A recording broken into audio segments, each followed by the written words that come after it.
But for those of you who haven't been with us in a couple weeks, I want to recap for us where we've come from. The entire theme so far of 1 Peter has to do with suffering in our circumstance, or the suffering of the Israelite people. They were persecuted, they were scattered, and Peter starts off writing this letter addressing that group of exiles. So it's how to live in spite of our suffering, and it goes over and over again, how to live in spite of our suffering. How do you live when your circumstances are against you and the suffering is on you? So Peter, as in his writing, recognizes the fact that these people are not in their homeland. They're scattered abroad. They're living in a pagan society, non-Christian, following the ways of Jesus. And he's writing them this letter to give them the hope. So he lays out through that first chapter about the future inheritance, the future salvation, when Jesus comes back and restores us completely. He says, in the process of that, though, we should get rid of some things: malice, deceit, hypocrisy, envy, slander, while craving spiritual milk. So that's our current salvation. That's what we have when we accept Jesus Christ. So we have a future in our future inheritance, in that future salvation. Right now we have salvation by accepting Jesus Christ. So Jesus is that cornerstone of the faith. That's chapter 2 of the book. And in construction, that cornerstone is the main stone of the building foundation. That's the stone that all other stones are lined up against. So as the church, as the people Peter's writing to, they need to line their lives up with Jesus, with the cornerstone. So as he continues through that chapter, he says in verse 10, "Once you were not a people, but you now are a people of God. Once you had not received mercy, but now you have received mercy." So God, through Jesus, made this group of people in unity. They're all from different backgrounds, different ethnicities, mostly Hebrew though, but from different cultures, to become a special group of people. This points to the fact that Jesus is the rock that all believers can hold tight to. Jesus is the cornerstone that we align our lives with. So Peter says, regardless of any suffering that might occur, believers unified in Jesus have a hope and a future because of the future inheritance, the future salvation that is still to come. So I say this would be comforting to us today. For those of us who are believers in Jesus, and I'm not sure where you're at, but for those who are believers, we have that hope. We have that future secure. We must cling to that cornerstone. For those who are not believers, I would ask the question, where's your hope? Where is your future? So there's two other reminders, though, going through this, and Peter gives them practical ways to live in the pagan society, into the non-Christian society. Peter says in chapter 2, 11 to 23, that the people who are still not in their home country must live such good lives that the non-Christians, the pagans, will see their good deeds and glorify God. So what does this mean? It means that you go out of your way for your neighbor. You give to people who are in need regardless of their need. You be a productive member of society. And if there's a job to do, you do it. If there's a problem, you solve it. And these are the things to be considered good, but if you do good while proclaiming Christ to people, they will see the good that you are doing and glorify God the Father. Peter says also to submit to human authority. This means emperor, governor. For us, that's law enforcement officials, governors, president, the Senate. Peter says submit to these authorities. Why? Because doing good silences foolish talk, which is God's will. We do good to silence that foolish talk, which is God's will. And finally, the only real way to act in the pagan society, in the non-Christian society, is how Jesus responded to his critics. For Peter, he writes in verse 23 of that chapter, when they hurled their insults at him, he did not retaliate. When he suffered, he made no threats. So when Jesus was yelled at, he didn't retaliate.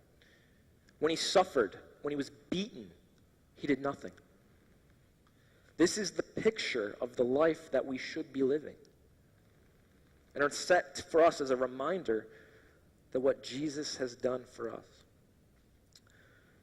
Last week we got into chapter 3, which starts off with wives submitting to your husbands and continues with husbands submitting to your wives.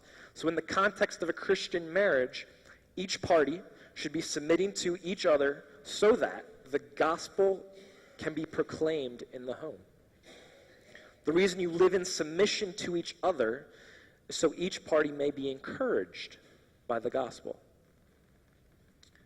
So with all that being said, the passage today is going to serve as a further explanation of how to live in a non-Christian culture. And we can agree today that most of the United States is a non-Christian culture. How do we function when people oppose us, who are just plain mean? If we look at Jesus, he's our picture. He didn't retaliate. He didn't cause problems. He simply took the punishment, took the pain without causing issue. And in that Christian marriage context, instead of just giving up, there were some practical ways that also might help to live in that marriage, as well as the relationships with each other. He just wrote about that, so that's where we're continuing. So we pick up in verse 8 of 1 Peter 3. It says, finally, all of you be like-minded, be sympathetic, love one another, be compassionate and humble. Do not repay evil with evil or insult with insult, but on the contrary, repay evil with blessing, because to this you were called, so that you may inherit a blessing. For whoever would love life and see good days must keep their tongue from evil, and their lips from deceitful speech. They must turn from evil and do good. They must seek peace and pursue it. For the eyes of the Lord are on the righteous, and his ears are attentive to their prayer. But the face of the Lord is against those who do evil. I want to stop right there for a moment, because it should be clear in this little phrasing that Peter says. Peter commands us to do some things. He starts off by saying all of you. And I did some translation for us today. The words that he's using there from the Greek is all of you. So the Greek words for all of you is all of you. I would say, though, however, if you're from the South, guys, this is the funny part. If you're from the South, it's all y'all. All y'all. So, all y'all, he's addressing everybody who's reading this letter. So typically a church would receive the letter, they would read it, they'd pass it on. So everybody in the churches from then on and so forth will be able to read the same letter. So we have a copy of that letter today. That's what we're reading from.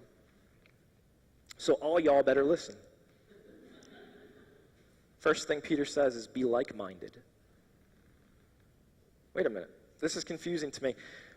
Because you might be asking yourself, I don't think like people all the time. In fact, I can't agree with anybody. How am I supposed to be like-minded? If we all think differently, if we all have different responses to our circumstances, how can we all have the same mind? I would say Peter has to be out of his mind. He wants these people who are exiled from their homeland, living in the non-Christian culture, to be like-minded. Peter just spent 2 chapters prior, and we did it over the last few weeks, explaining what that means. It is the person and work of Jesus Christ who gives us the salvation, who God has made a people. So we are like-minded because we all have the mind of Christ. It is hard to be like-minded when we're striving to do good as well as submitting to authorities. But if we follow God, that's the commonality that ties us together, that we are like minded. What's Peter command next? He says, be sympathetic. And being sympathetic means being compassionate towards one another. And to take that one more step further, being compassionate is defined as the emotion that we feel in response to the suffering of others that motivates a desire in us to help. I'll say that again. Compassion is defined as the emotion that we feel in response to suffering of others that motivates a desire in us to help. So how many of you remember Hurricane Sandy? Did you know that people from this church went up to the New York area to help, to see what they could do? They saw the suffering of people, had compassion on them, which motivated them to do something about it. So Peter says, you need to be sympathetic. You're living in this non-Christian society. You are far away from your homeland, and there's going to be suffering. So Peter says, in regard to that suffering, be motivated to help those people out. For us today in America, suffering is everywhere. We know people with drug and alcohol problems. We know people who are in financial turmoil. We know people who have busted relationships. Peter is saying, be motivated to help these people out. So when we see the suffering of others, we should be motivated to help them, whether or not they are willing to receive our help or not. Our motivation is not whether or not they will receive it. Our motivation is we have the relationship with Jesus Christ. We are like-minded and have an understanding of what suffering is and does to people. We don't need their praise for helping. We need to show them love. And I would say, if you're following along, that's why Peter says next, love one another. We struggle with that. But it's completely applicable for our situation, for reading through this. So be like-minded, be sympathetic, and love one another. I'd ask you, just look down the pew next to each other. It's been said before up here. But do you love the people sitting next to you? Those are people that, as Christ followers that we're all saying we are, that we love one another. Same with the people in front or behind you. But how hard is it sometimes for us to even say those words, I love you? Peter says, love one another. And remember, the context is living in a non-Christian culture. So we're living in a non-Christian culture. How do you love those people? These people are ethnically, religiously, and morally different than you are. The command is to love, and it's not just for church people. We have to understand that. Yes, we are to love our Christian brothers and sisters, but the command goes out to those who hate those people, who hate Christians, who want to do Christians harm. So loving one another when we are all like-minded and sympathetic is easy. We have the commonality in Jesus Christ. So what do you do when people hate you? How do you deal with people that give you issues? The Gospel of Luke says in chapter 6, verse 33, and if you do good to those who are good to you, what credit is that to you? Even sinners do that. It is hard to love people when we are hated. It is hard to love people who don't like us at all. It's hard to love people who are different ethnically than you. It's hard to love people who are religiously different than you. It's hard to love people who are morally different than you. Peter tells these people who are living in the non-Christian culture, love one another. Verse 9 says, do not repay evil with evil, insult with insult.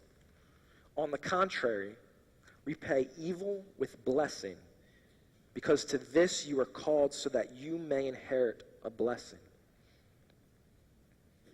So we are like-minded, we are sympathetic, we love one another, and that's the practical application right there. Loving one another means not repaying their evil with evil. Jesus is our picture, right? When it said from chapter 2:23, when they hurled insults, he did nothing. When they suffered, he made no threat. So Jesus didn't do these things. He took the beating. He took the punishment.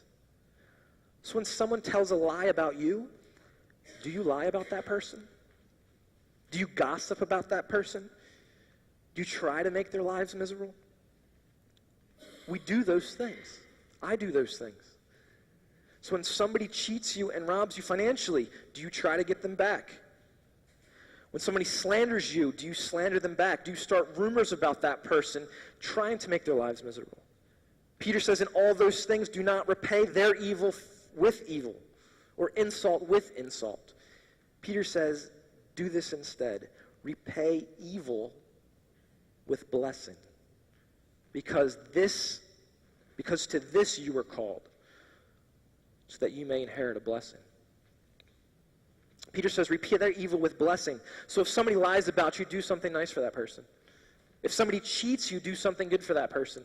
If somebody slanders you, go out of your way to show that person you love them and care about them, because they're obviously going through some stuff. Peter says there's a blessing in doing that. What's that blessing? Verse 12.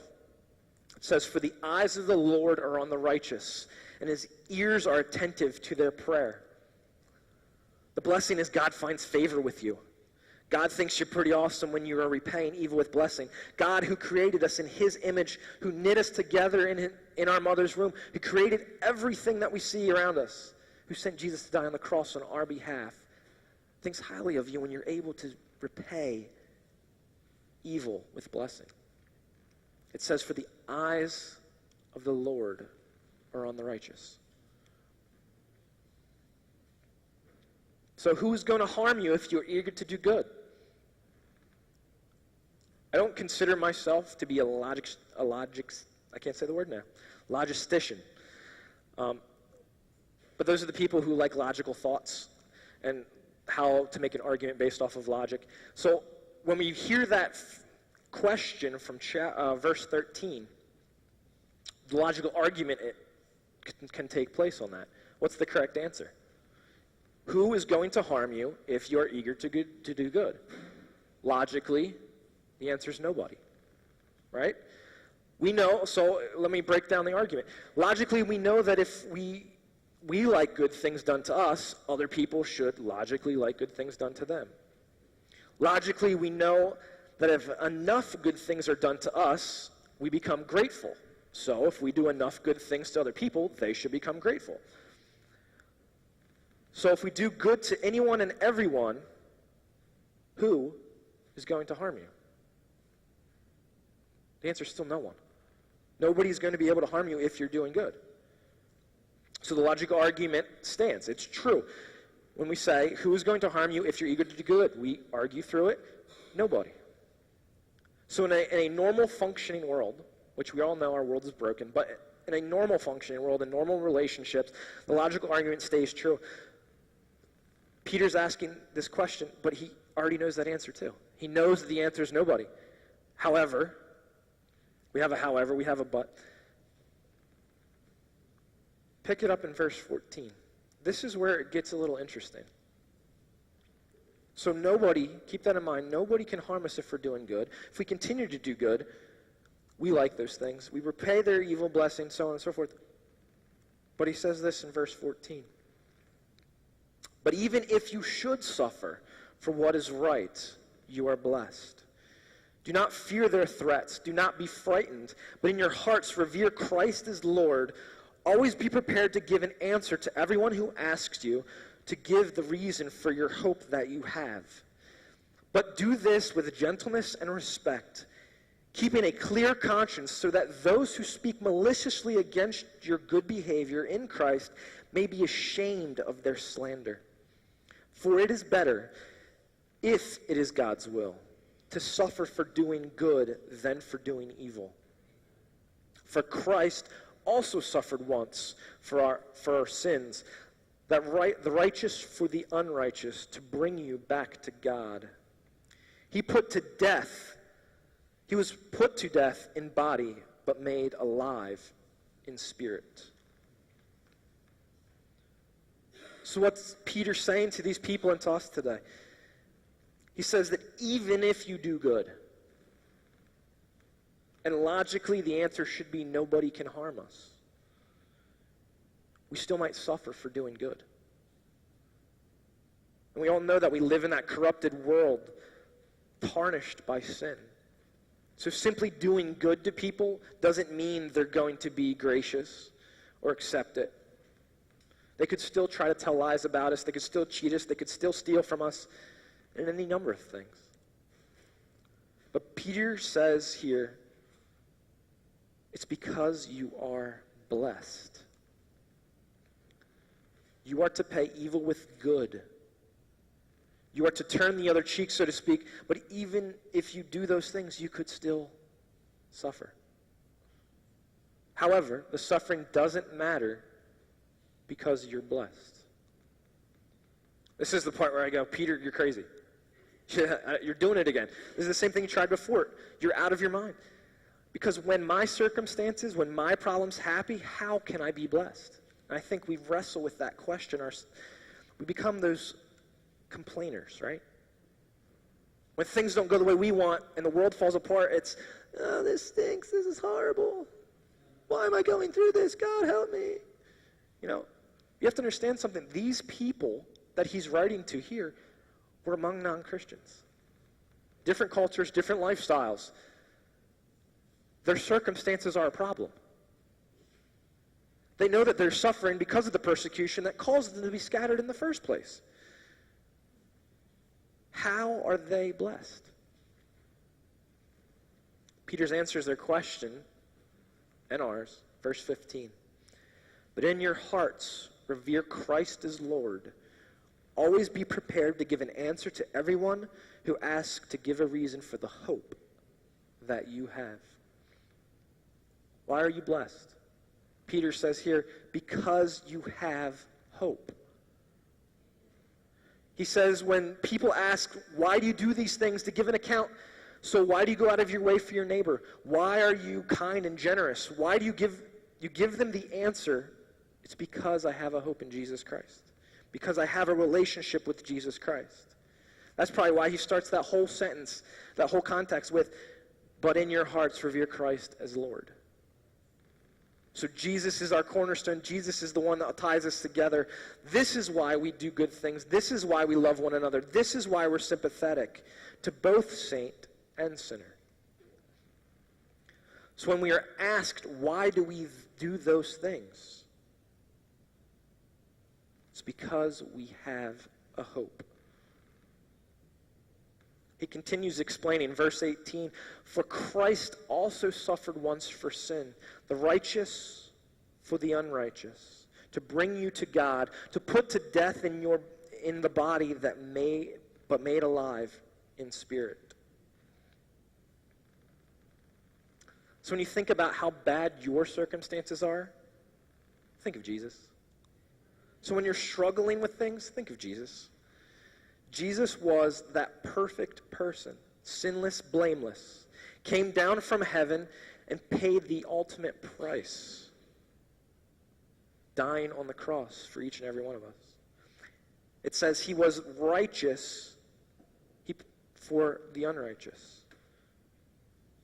That's why we have a hope. That's why we have a future.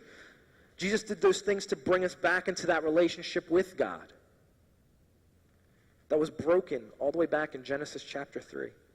Jesus did that. Jesus paid the price for our sin. He died to give us salvation. He died to give us a hope and a future. And we spoke about that inheritance a few weeks ago. Our inheritance is when we get to heaven. Our inheritance is that future salvation that's getting rid of our nasty, down, broken bodies and receiving glorified ones. That is our hope, all because of what Jesus did. So as we conclude today, let me ask you these questions. Hopefully you'll ponder them. Are you like-minded with the people around you? Are you sympathetic towards them? Do you love one another? Do you have the mind of Christ in all circumstances? Are you compassionate to those around you?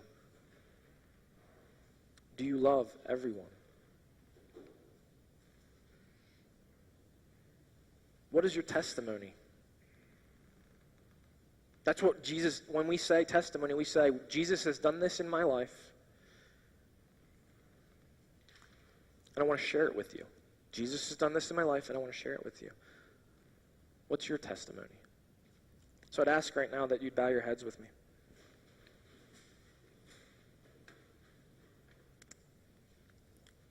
We're going to our time of prayer.